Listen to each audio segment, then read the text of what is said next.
ანუ რეალურად რა მოხდა? რეალურად მოხდა, რომ რაღაც 40,000-მა თუ 30,000-მა რუსეთის მოქალაქემ დააფუძნა ახალი კომპანია საქართველოში. რაღაც რა ვიცი რას აკეთებენ ბოლომდე არც ვიცით, რა საქმიანობით არიან დაკავებული.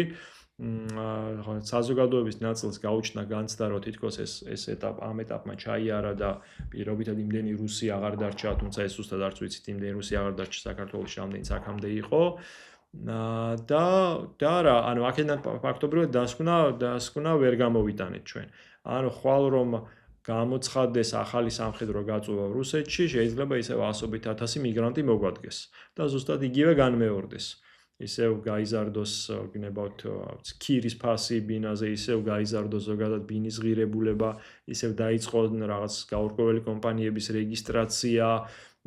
ანუ რა შეიცვალა 2022-დან 2025-მდე პერიოდში, როგორ უპასუხეთ რუსები ამ შემთხვევაში, რა ვიცი, მაგალითი არის თუ ხვალ შეიძლება ნებისმიერი სხვა ქვეყანა იყოს.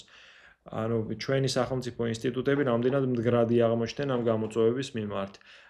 ხო არ ჩატარდა კვლევა მაგალითად, აი ყოველთვის ვიცოდით და ვიცით რომ ელიტურ დონეზე არის მაღალი დონის კორუფცია საქართველოში. ხო არ გამოიწვია რუსების შემოსვლამ საქართველოში, აი უფრო